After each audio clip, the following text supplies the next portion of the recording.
Other big news story, Shasky. What's that? Josh Rosen cut from the Cleveland Browns practice squad. Not that big.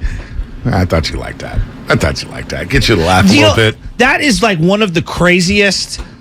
I thought for sure he would have like a 7 to 10 year career in the NFL. Not sure if he was going to be any good because I liked him coming out of UCLA, one of the high profile recruits. And it's just like, by the way, St. John Bosco. 1 year. Well, he had the hot tub in the St. John Bosco High School. Nice. He had the big comeback win. Look at Willard. He had the big comeback win over Texas A&M on Labor Day at the Rose Bowl. What are they down like 30 or something like that? He comes all the way back. It's like, oh, Josh Rosen. That was a great game. I remember watching that. And now he's being cut by the Cleveland Browns. This famous quote from Aaron Rodgers. Former Niner, right? Yeah. Niner. Former everything. Yeah, seriously. Aaron Rodgers. Jim Mora Jr.'s The guy. famous quote, like, how bummed are you that the 49ers, not nearly as upset as they're going to be for passing on me.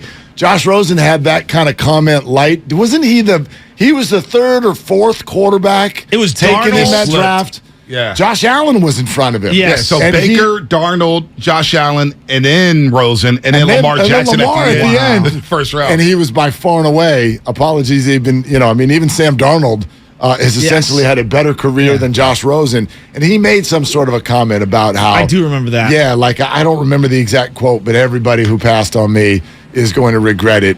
And, man.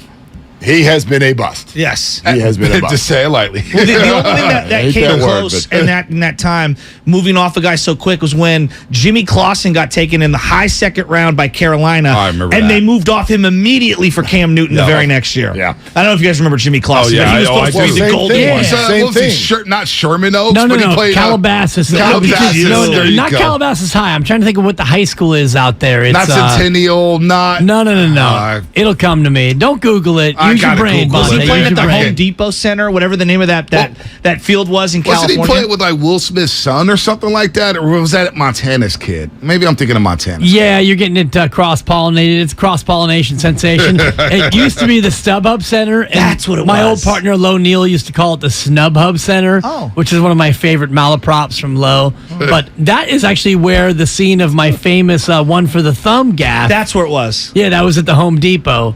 The Oaks StubHub. Christian High School. Oaks Christian. Thank you. I knew it. You didn't have to Google it. I had to. Use your brain, Bonte. Use your brain. I said Sherman Oaks. I knew there was some Oaks in there somewhere. Yeah. Oaks Christian. I'm not surprised that the 49ers went out and fired Matt Rhule. But I know that you guys talked about this briefly. Yeah. This is the first time I'm looking at the actual numbers. Crazy. Has there been a worse pay somebody off to leave situation in the history of sports? Over $40 million. Pablo Sandoval's on the Pablo, phone. Russ Ortiz. I mean, this is pretty close. Wow. I mean, even Jim Tom Sula, got what, $15 million to walk away? It wasn't this. That's what I'm saying. It wasn't 40. this. You look at the quarterbacks he had in 38 games. Bridgewater, Darnold, P.J. Walker, Cam Newton, now Baker Mayfield. P.J. Walker? P.J. Walker. I thought he played for the Knicks. Yeah, there you go. Come on. Cam Newton, former MVP. Hey, can I ask you guys how we're feeling this morning? Because we were conflicted. So we were talking last night. It's both. And I was like, look, let's watch the Warrior game and kind of see where it goes from there. And it's like, we want to give the people what they want. And so we wake up this morning and I'm like, I'm feeling so conflicted. The Niners won and it was great, but then I still feel like all of this Draymond stuff is top of the mind as well. Where are you guys at this morning? It's the Draymond stuff. I mean, the Niner game was basically, you made a nice par. You should go to Carolina. You should motorboat. Shout out to Lo Neal. You should motorboat Isn't he Carolina. coming on today at 1 o'clock? Steiny and Guru, look at you, cross-promote. There you Love go. to see that. Love to see it from a young Bonte Hill. They did what they needed to do. Good news, bad news, Bosa hurt. And E-Man, nice pick six, and he's hurt. So the injury issues, and by the way, the special teams, we can get into it by Wednesday. For today, it's Victory Monday. We love Victory Monday. We can talk about the special teams, but my God, kickoff coverage is a joke, and now you may have lost your kicker. Yes. He got blasted. Oh, he got blasted. What did he say a couple weeks ago? You were He's talking not about special supposed to teams. tackle. I said this to you. What I was saying to you, I said, there's nothing special about them. No. They're just teams. It's the kickoff return team, I heard the that, kickoff yeah. team, punt return team. Nothing special about them whatsoever. We line up for a field goal, and I go, don't get it blocked. And I don't know why I said that in my head. And then, boom, the The camera pans up. I'm like, I don't even see the ball. And they're like, block. I'm Any like, number of 4 guys could have blocked that kick is the problem. What it wasn't happened? one of those like, oh, what a great effort where the guy got 2 pinkies on it. There was literally a wall of Panthers who could have blocked You're all that. leaving out the most special moment of all times in special teams. Is it special? I mean, turf monster? Listen, Mitch Wishnowsky, Oh you're my a God. phenomenal punter. Dude. How is it possible that, like, I didn't even...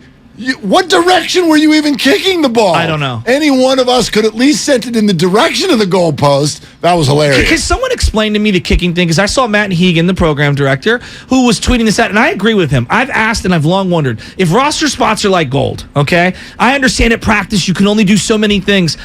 Why have we not gotten, as we specialize everything, why can't a kicker also be your punter? Like, I'm just asking out loud, why have we not gotten to the point in the NFL where there's a sophistication where the guy can do both jobs so that I can have... Why is your running back not your wide receiver? Well, I mean, a lot of guys are playing both positions now. No, barely. this I'm issue, asking, like, legitimately. It's a fair question because if you do actually dive into the way a team practices, the kickers and punters are there for about an hour, then they go play golf. They're sitting on the side. And then they come back and they're like, did we miss lunch? With the long side. I mean, right? Like, it's just the 3 of them. I think it's a skill set, though. I mean, it's not Ohtani that you're asking them to be, but it like, look at Wishnowsky, what he can do punting a ball that he cannot do place kicking a ball. It's a completely different leg movement. Totally. It's not even it's not even close to the same thing. Could somebody learn how to do that's it? and where I'm going. They would have to start at the high school level. Yes. You can't just ask a guy to come into the pros and say, hey, I need you to punt and kick field goals. And I don't like think Wishnowsky played in high school, being from Australia. Right. So I don't know if he was. I don't even know. Right. No, he's from down under. Well, there's a lot of guys, but they like one of the kids from Australia went to City College, played at City College, and then went to Miami. He's the guy with all the tats. Yep. He's also from the same Australian pipeline. Well, remember the first punter from Australia, was it Bennett from the Chargers? Rugby. Yeah, remember him? Darren Bennett for the Chargers used to boom them babies. That was like the first one I knew of. But the punter is a leg forward, a leg up motion, and then the field goal is a swinging of the leg. It's more of a horizontal sweep. So unless you really want to devote your time, and then, by the way, you get into possible groin issues. That's Hello, true. Nick Bosa. That's There you go. You're listening to 95.7 The Game, KGMZ-FM and AC1 San Francisco. Always live on the free Odyssey app. Download the Odyssey app and favorite 95.7 The Game for the best and most up-to-date sports coverage. And do not forget, you can also watch us every single day on our YouTube and Twitch streams. Just log on and search 95.7 The Game. I think that's the first legal in 2.5 weeks on this changeover. Look at you. Nice. Speaking of kicking, did you guys hear Justin Tucker after the Sunday Night Football game? No, but explain the system of kicking. It was unreal. It was unreal. I saw, by the way, though, the biggest kicker flex. I mean, when he hit that 58-yarder last night, him looking over the sideline and just staring out and then palms up. It's like when you hit a great drive. Oh, my God. No, this is like kicker trash talk. It was amazing. Well, because they had gone for it on the previous possession and didn't allow him to kick that field goal. And so the next time he's looking at John Harbaugh like, what's up, man? I'm automatic. He's great. How many teams do you see get in the field goal range? Lamar Jackson gets the first down, and they're at, what was it, game winner, a 45-yarder or something like that? 43. 43? Yep. They were like, we're going to just let the clock run. We're kicking our field goal and now. They're trailing, which I get, because like leaving a minute on the clock's not going to give you any options either. Right. Yeah. But you're right. They could have ran a couple more You guys plays. are losing. You realize that you could get a little closer. They're like, no, 43, we got this. All This good. is an extra point. He's the GOAT. He is the He GOAT. is absolutely I thought fantastic. Vinatieri was the guy because of all the accomplishments He's got in the balls. postseason. Yeah. You know what I'm saying? Martin Anderson. This guy's unbelievable. Gary Anderson. We can go right down the list. Love but like, the Andersons. Yeah, exactly. Louis This dude's Anderson. ridiculous. There you go. Rest in peace. Rest in peace. I mean, Rest Brady in online peace. too. Thank you. Rest in peace. That's So a 3. the Draymond Green stuff. Now as we kind of slowly pivot to do both. What was your guys? Because I watched the whole entire press conference on YouTube. It was on the 95.7 The Game page. Look at you. What did you guys think? Close, but no cigar. And, Mark and I talked on Friday, and we actually worked together to figure out exactly what Draymond should do to make this all go away. And I told Mark in the green room just moments ago, all he would have had to say was 3 words: I need help. And I appreciate you, Joe, for being so transparent with your issues, your anger issues, your alcohol issues, all your issues, quite frankly. I got a lot of No, problems. but you've been really honest, and Bonte actually shouted you out for your honesty, and it's incredible because that's radio at its best is when we all can reveal who we really are. Yes. If Draymond would have come out and said, I need help, I'm going to get help. Yeah. I'll be back when I feel like he's never going to be better. Exactly. You know, and I was telling... Like it's an oven. Like, ding, No, I'm good to go. I'm done. Yeah, it's not how it works. I was telling Kyle I've dealt with addiction of some people very close to me, and they will always be battling those addictions. And Draymond Green is addicted to anger. He has anger management issues. It will never, quote, go away. I have some of what you have, you know, and that's why you and I are so close and yet so far away. Because you and I are very similar. But it's something that we have to monitor at all times. Mark and I know this. You're I mean, right. I've had a couple of blow-ups at Mark, and, you know, Mark is the perfect partner for me because he's really even-keeled and all that. And so, well, I'm Draymond... not even...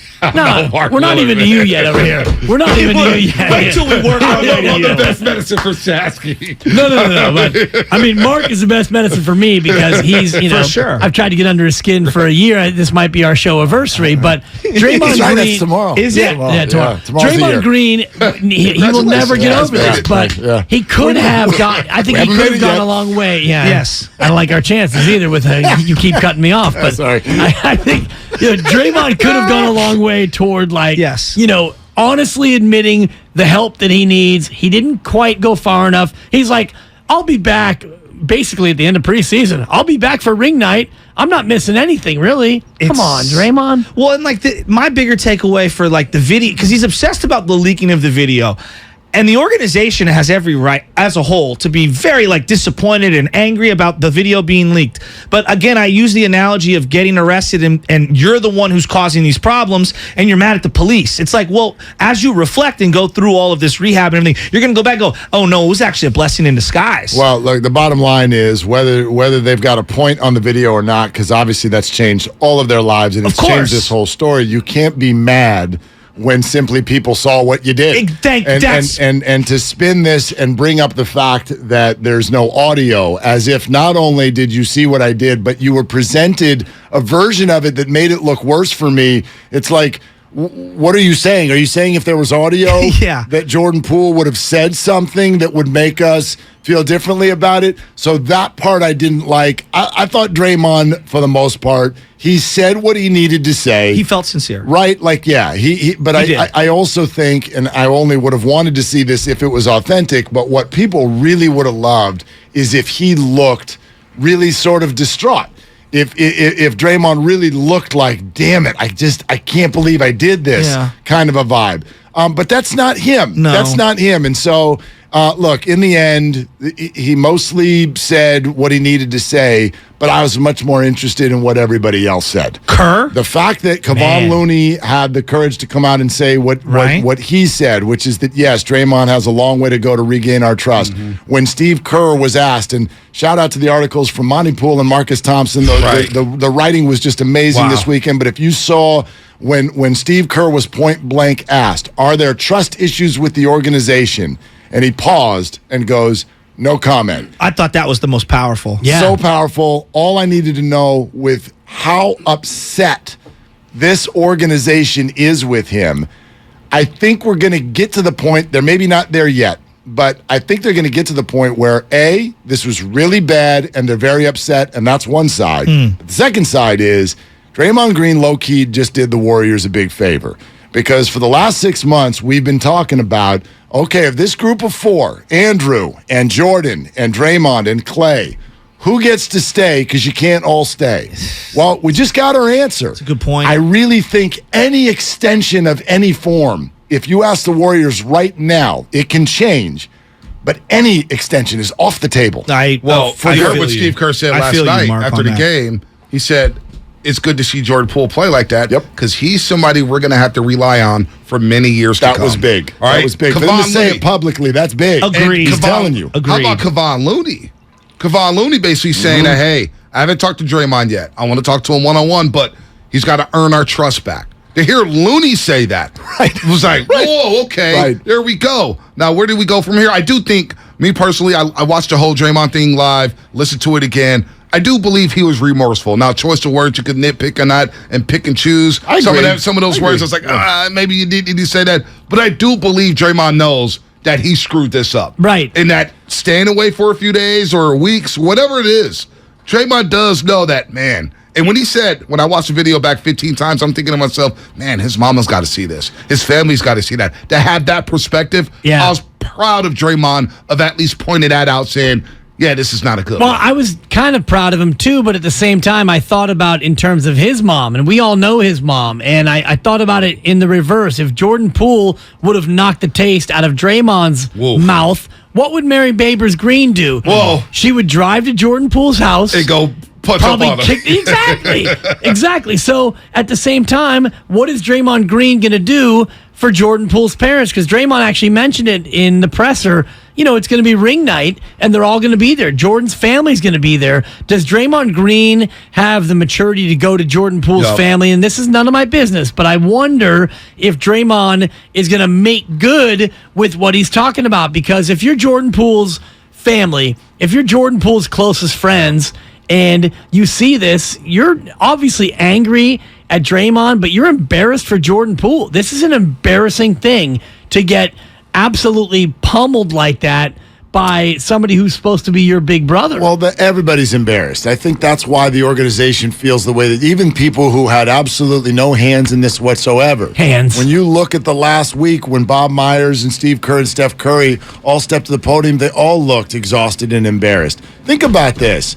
In 8 days, there's going to be a ring night with LeBron in the building, and the whole fan base is going to be like, how are we supposed to react as they announce these players? Or where's Draymond? However, I will say this, Mark. What I've learned over the weekend is not everybody agrees that this was egregious. A lot of people say Jordan Poole pushed him. He should have been ready to go. Fine, you heard Damian Lillard, right? It's fine, right? I hear what you're saying. I don't necessarily agree with it, but half the fan base, people I talk to, brothers I take to, Dame was like, well, Jordan Poole's going to learn to keep his hands up, and Draymond's got to learn to walk away. But at the same time, he was like, you pushed the guy. Some people see the push, and they say, well, you pushed him. But here's the issue there for me, which is that this is the first time we've watched what Draymond has done. Right. Look at all the things we know about Draymond historically with the Warriors. I agree. So what do you think we don't know? I guarantee you it's a bigger number of incidents that we don't know than we do. David West a couple of years ago saying, you don't know what we've gone through. And then 4 months later, like, well, it was the meningitis. I've always thought it was something else. Of course. There's all kinds of stuff we don't know, especially when you're dealing with a personality like that. The looks on the faces and the words of the other Warrior leaders are telling, at least I believe, are telling us everything that we need to know. When you're looking at this and going, wow, here's Draymond and here's Jordan and here's what they did. Well, then you're looking at this incident in a vacuum. And the Warrior organization is not. They're like, this is incident 38. At least. And we are out of energy for this. And what do you do when somebody walks up on you like that? You have two choices. One is you remove that person from your personal space, the other decision would be to turn and walk away. If Jordan Poole would have turned and walked away, what does that make him? And there's a word for it, and we won't use that word, but in those same people who were saying, Jordan pushed him, well, if Jordan Poole would have turned and walked away, they'd be calling him all kinds of names for walking away from that conflict. And you know why? Consider the guy who's involved, Draymond Green. Exactly. He's been one of the 10 best Warriors of all time. Easy. 4-time champ, DPOY, the engine. You know, obviously Steph is a leader, but the heartbeat to a lot of people. They're saying this guy, we can't win without him. So there's some things on the court that people can't get over when it comes to this situation. So to your point about ring night, if Draymond's not there, there's going to be a segment of fans saying this is a joke. Draymond should be playing. He should be representing us. Wow. He should be receiving this fourth ring. But if he is there, there's a segment of fans who are going to boo him. No doubt. It's a mixed bag, man. I wonder. I mean, and I guess in the end, that is the issue. Yeah. You have a team that is coming back from one of the most improbable championships in the history of this city. The reigning champs. And everything should be so good that night. And what are we talking about? Are people going to boo Draymond Green? That's why the organization has every right to be so mad. Like this has to a degree, no matter what, this has ruined the start of the season. Yeah, especially the vibes coming from Japan. It was really good. Yeah. It was really good. I feel like the big question mark is how Jordan handles this. What he feels. Well, and that's what we're all waiting for. Right? Yeah. How is he going to handle this moving forward? What's he going to say?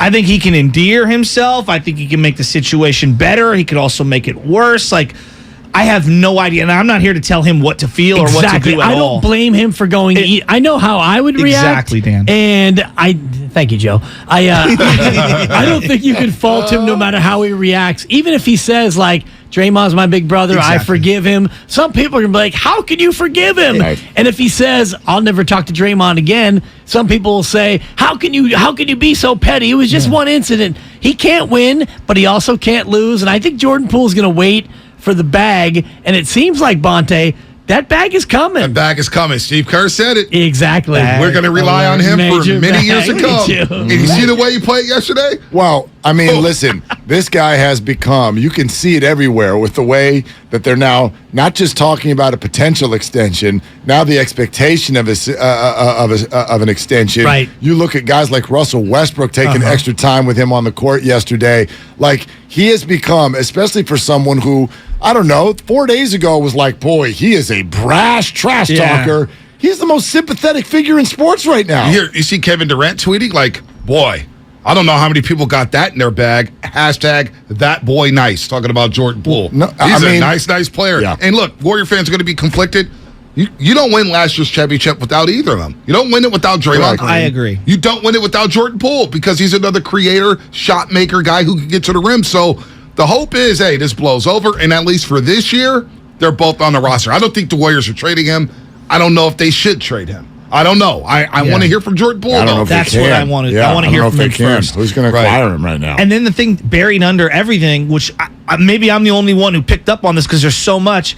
Klay may or may not play on opening night. Yeah. Did anyone else pick up on that? Kerr said that last week. They feel good about it, but I guess the question is, what is it? What is the thing that you feel good about? That's what I'm questioning. Like I'm very worried. We all thought, hey, perfect off season. Yeah. First time in 3 years he's been able to have a normal one. But he didn't have a normal one. He didn't scrimmage because he didn't feel confident enough in his own body to play 5-on-5. So wild. For me, it's a non-story. I'll go ahead and see you in January again. Okay. Right. Okay. Yeah. I mean, if you want to take the whole first 3 months off and work on your boat. The Roger Clemens. Exactly. What did the Warriors say? The Warriors Invitational starts when? When the playoffs start. Exactly. Yeah. So, Klay, see you in February. If that's the time you need, see you in February. Exactly. I'm not really worried about it. I know you're kind of tongue-in-cheek on that, but not really, actually. But at the same time, then again, we're talking about who gets to stay out of these players.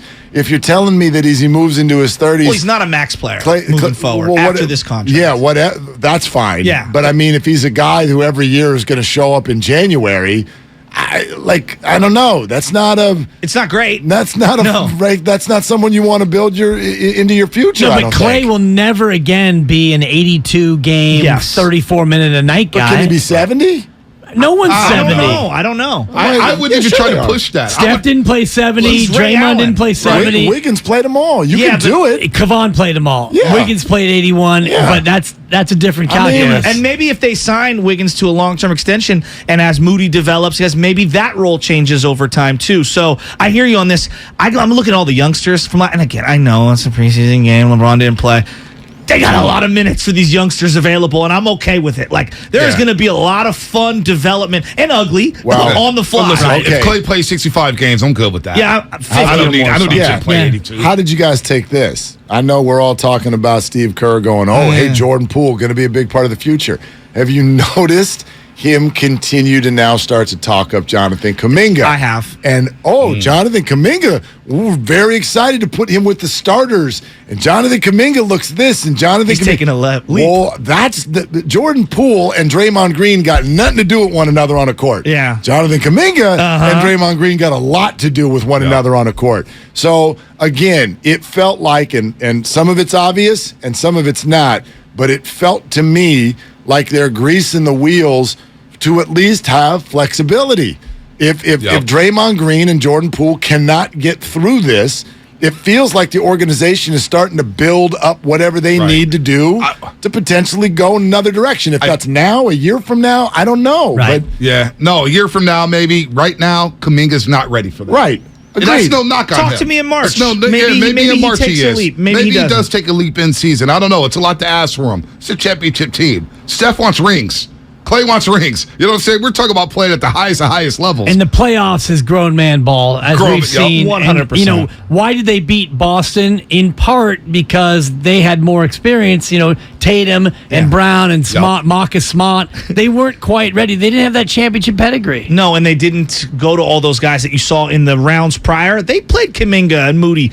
Didn't see a whole lot of those guys come finals time. Right. I mean, they tapered down that rotation. Yeah, exactly. Yeah. And that's the way it always goes in the playoffs, and you know this, Bonte, and that's where the whole thing that you're putting out there, Mark, and I don't think you're wrong about, hey, Kuminga, he's the future. Can you get to this postseason, this year, and really do what you need to do without Draymond? Well, I would guess that the first half of this season now for the Golden State Warriors, I'm going to already state, I will. You all can do whatever you want, but I'm going to have a bunch of patience for this to look a bunch of different ways early. This is development. That's the way I'm viewing it. They've already said, these guys, Kuminga and Moody, who got playoff looks last year, it's time to start incorporating them into some real minutes, right? So that when you get to the playoffs this year, Jordan Poole is someone you can go to every game, every quarter, not just 17 if you minutes need. a Not night. like, it doesn't look good tonight. Let's go in a different direction. You're saying the under-23 team's going to play a lot this year. I think they're going to play a lot. They're going to play a lot. It's part of why they let some of the guys go that they let go last year, because it's like, well, no, it's time. It's time for them to take on real roles.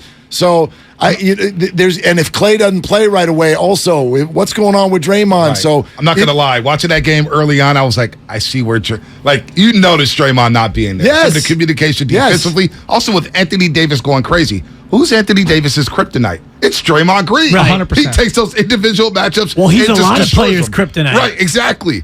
Because he's 6'4.5" or whatever. He can guard Jokic. He can guard Anthony Davis. He can guard all these guys. And, Wiggins is now a great defender, but Draymond Green's defensive IQ, his basketball IQ, but on defense, his ability to know where everyone else is supposed to be. He plays all 5 positions at once. So I think that's why we have to be careful. Like, just let Draymond go. You can win without him. Whoa. Yeah. Talk about a Hall of Fame player.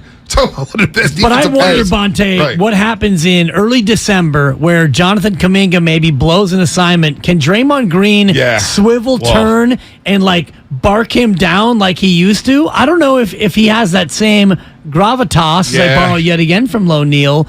It's going to take a long time for him to heal that. But Bonte, you're on. This is why the organization, I think, now they're on this tight little path of we've got to do both at the same time, which is we've got to somehow recover from what just happened, maybe start to get ready for Draymond not to be here, but we also still need him here right now. Yep. All any of you need to do, go back to the Denver Warriors series last year in the playoffs and listen to Jokic when the series ends. Yep. And he will tell you why they need Draymond Green right now. No doubt. They need him. And Jokic was spectacular. He was spectacular. All by himself, spectacular. But him saying how, you guys don't see how hard Draymond makes this. Right. Yeah. You don't, and there's no one else. He is so good. There's no one else who can do that. By the way, Adam Schefter just confirmed that cornerback Emmanuel Mosley tore his ACL and is now out for the season. He was playing at a high level. They knew. Ward and Mosley, that combo. Pretty nice. Charvarius Ward is a stud. I mean, the free agent signing of the NFL. When was the last time you seen 49er DBs breaking up passes multiple times a half? And they're just putting Ward on an island. They're like, go, just go take DJ Moore and take him out the game. And he's like, got it. You guys all talked about insurance policies with Jimmy Garoppolo. What about Jason Verrett being the Niners' insurance policy at cornerback? Now, he's got to stay healthy. He's got to stay healthy, but he's solid when he's on the field. Do you remember? Please. Do you remember? And I think this was home opener 2019. Pittsburgh Steelers. Garoppolo hits Dante Pettis. Yes. Yeah, week 3. Okay. Yes. Do you remember? Yes. Verrett ended up in the game. Yes. And this was him coming off of his. At that time, he got burnt in that game. I mean, cooked. He got cooked. Like he couldn't. He was 20 yards behind. I think it was Juju Smith-Schuster. He was not ready. I mean, that's my fear. Sideline. My fear is they're going to put him out there on the field next week, and Drake London's going to be 25 yards down the field. It's like, wait a minute, dude. So I don't know where Verrett's at, but the young guys, Ambry Thomas have moments at the end of the year. Yes. Lenore, interesting. Lenore's looked okay. Right? Womack's been fine. Womack, Dante, we'll I know see. where Verrett is. He's in the tub, guys. Yeah. He played. Here are his games played by year. 6, 14, 4, 1, 0. Missed the whole year.